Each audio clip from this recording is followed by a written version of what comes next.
बुद्ध से धम्म की दीक्षा लेने के बाद श्री माँ, जो कि उस समय के मगध साम्राज्य की राजधानी राजगृह की नगर वधु थी, उसने अपना गणिका का काम छोड़कर बुद्ध की उपासिका बनने का निश्चय किया। श्री माँ राजगृह की सबसे सुंदर और अमीर स्त्री थी, लेकिन अब उसने अपना सारा समय बौद्ध संघ की देखरेख, भिक्षु की आज्ञा पालन और दूसरे अच्छे कामों में लगाना शुरू कर दिया।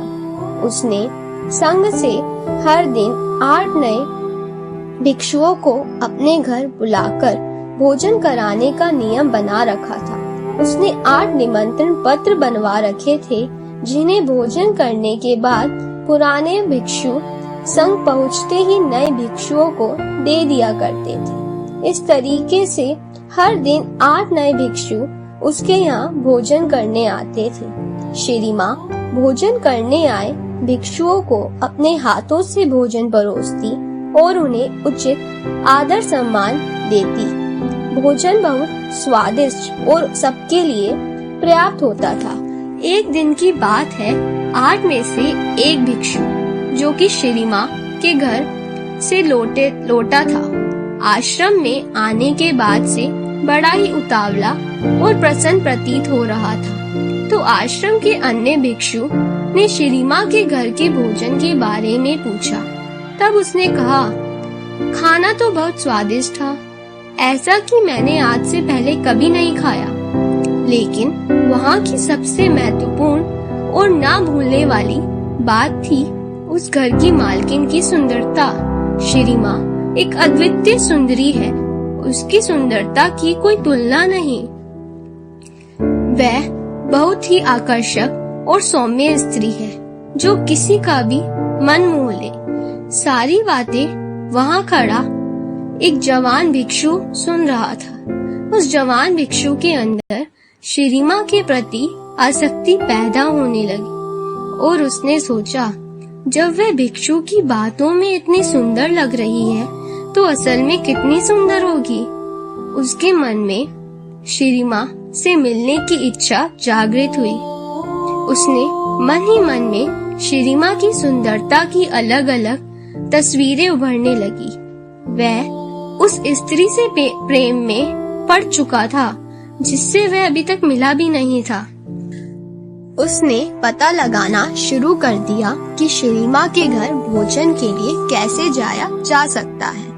बहुत प्रयास करने के बाद उसने एक भिक्षु से निमंत्रण पत्र प्राप्त कर लिया, क्योंकि अब वह श्री माँ के लिए एक दिन का भी इंतजार करने में असमर्थ था। वह उस रात ठीक से सो भी ना पाया, क्योंकि वह पूरी रात श्री माँ के बारे में ही सोचता रहा। लेकिन उस दिन अचानक से श्री माँ बहुत बीमार पड़ गई। उसने अपने सारे गहने और सजावट का सामान उतार दिया और सो गई। इसलिए जब वह प्रेमी हुआ भिक्षु श्री माँ के घर पहुँचा, तो नौकरों ने उसका स्वागत किया। यह देखकर भिक्षु को बहुत क्रोध आया। जब श्री माँ को पता चला कि भिक्षु भोजन के लिए बैठ गए हैं, तो उसने अपना सामान जताना चाहा। उसने अपने नौकरों से कहा कि मेरी भोजन कक्ष तक जाने में मदद करो। नौकरों की मदद से दर्द में कहराती श्री माँ धीरे धीरे भोजन कक्ष में पहुँची। उसका शरीर बुखार से तप रहा था और वह पसीने से लथपथ थी। वह हाथ जोड़कर घुटने के बल उन भिक्षुओं के सामान में बैठ गई। उसे देख उस प्रेमी हुए भिक्षु ने मन ही मन कहा कि यह बीमार होकर भी इतनी सुंदर और आकर्षित है, तो सोचो अगर ये बीमार ना होती और सारा श्रृंगार करके आती तो कितनी सुंदर लगती। अभी अपनी वासना के वशीभूत होकर उस भिक्षु ने बिना एक भी कौर खाए अपना भिक्षा पात्र बंद कर दिया। भोज समाप्त होते ही वह अपना भिक्षा पात्र को हाथ में लेकर झूमते हुए आश्रम लौट आया। आश्रम आने के बाद भी वह अपना भिक्षा पात्र नहीं खोलता है और उसे कोने में रखकर बिस्तर पर लेट जाता है। उसके दिमाग में शिरीमा का वह खूबसूरत चेहरा ही दिख रहा था जो उसने भोजन कक्ष में देखा था। वह उसके बारे में जितना सोचता वह उसके लिए उतनी ही सुंदर होती जा रही थी। वह उसके बारे में ही सोचता रहा और भोजन भी ना खाया। उसके कुछ मित्र भिक्षु ने उसे भोजन कराना चाहा, परंतु उसने नहीं खाया। उसी रात शिरीमा की भयानक बुखार के कारण मृत्यु हो गई। जब मगध सम्राट बिंबिसार शिरीमा की मौत की खबर मिली, तब उन्होंने गौतम बुद्ध को संदेश भेजा। हे तथागत, आपके चिकित्सक जिवाका की बहन शिरीमा अब इस दुनिया में नहीं रही। बुद्ध को संदेश मिलते ही उन्होंने सम्राट को संदेश भिजवाया कि मृत शरीर को जलाया ना जाए, बल्कि उस शरीर को संभालकर एक बड़े से मैदान में रखा जाए। चील, कौवे शरीर को नुकसान ना पहुंचा पाए, इसलिए कुछ सैनिक और पहरेदार मृत शरीर के आसपास तैनात कर दिए जाएं। 3 दिनों में मृत शरीर सड़ चुका था। शरीर के फूलने की वजह से चमड़ी फट चुकी थी और उस पर कीड़े रेंगने लगे थे। आसपास का सारा वातावरण दुर्गंधमय हो चुका था। गौतम बुद्ध के कहे अनुसार सम्राट बिंबिसार ने पूरे नगर में सूचना फैला दी कि राजगृह के सारे युवक पुरुषों को शिरीमा के शरीर का अंतिम दर्शन करने राजमैदान पर पहुंचना है, और जो भी व्यक्ति इस आदेश का पालन नहीं करेगा उस पर 8 सोने की मुद्राओं का जुर्माना लगाया जाएगा। दूसरी तरफ उस युवा प्रेमी भिक्षु ने पिछले 4 दिनों से कुछ भी नहीं खाया था। उसके भिक्षा पात्र में रखा भोजन पूरी तरह से सड़ चुका था और उस पर कीड़े रेंगने लगे थे। भिक्षु का एक मित्र उसके पास आया और बोला, बौद्ध संघ के पुरुष शिरीमा को देखने जा रहे हैं। शिरीमा शब्द की आवाज कान में पड़ते ही उस भिक्षु के अंदर अचानक से ऊर्जा लौट आई और उसने अपने भिक्षा पात्र से उस सड़ रहे भोजन को बाहर फेंक दिया। जब वह ऐसा कर रहा था तो उसमें से निकलते कीड़ों की तस्वीर उसके मन में बैठ गई। भिक्षा पात्र साफ करने के बाद वह भी आश्रम के अन्य भिक्षु के साथ राजमैदान की तरफ चल पड़ा। राजमैदान में पहले से ही युवकों की भीड़ इकट्ठा थी। बुद्ध अपने भिक्षु के साथ एक ओर बैठ गए और दूसरी ओर सारे युवक बैठ गए। एक ओर सम्राट बिंबिसार अपने मंत्रियों और सैनिकों के साथ बैठ गए और उनके पीछे नगर की सारी जनता बैठी थी जो बुद्ध में आस्था रखती थी।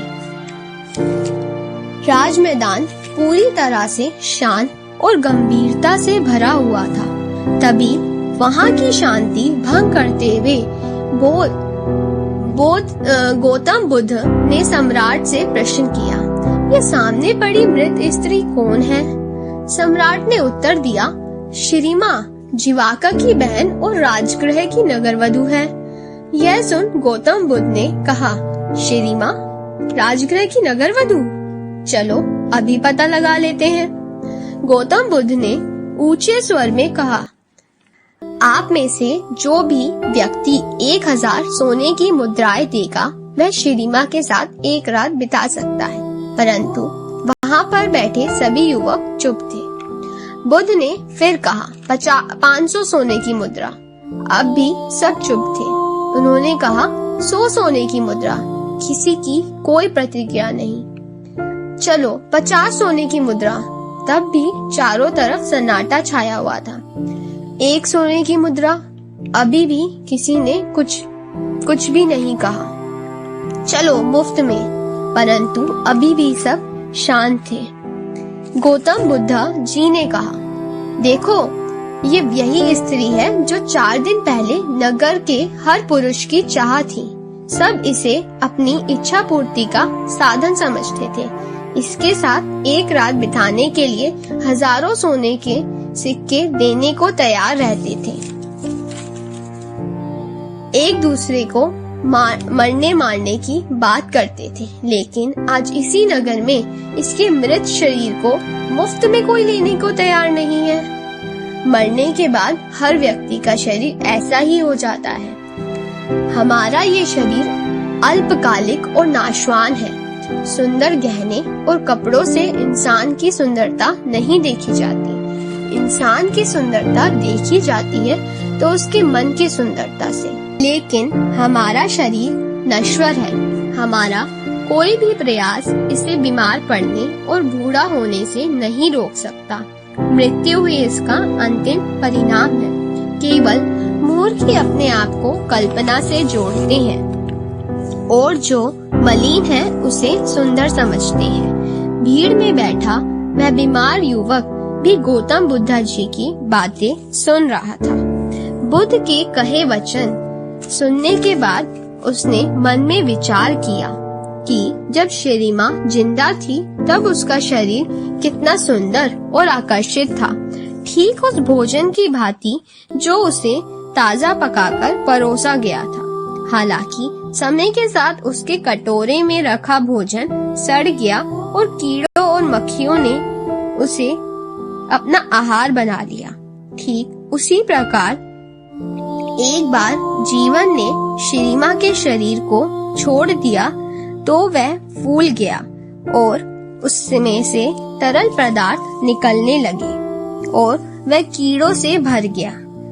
अपने स्वयं के शरीर के बारे में विचार करने पर वह समझ गया कि वह अलग नहीं है। यहाँ तक कि इस दुनिया में उसके शरीर को बर्बाद होने से कोई नहीं रोक सकता। इसलिए अपने शरीर और कल्पना से लगाव रखना एक भ्रम मात्र है। इस ज्ञान के साथ वह अरहंत बन गया, यानी एक ऐसा मनुष्य जिसने अस्तित्व की यथार्थ प्रकृति का अंतर्ज्ञान प्राप्त कर लिया हो और जिसे निर्वाण की प्राप्ति हो चुकी हो।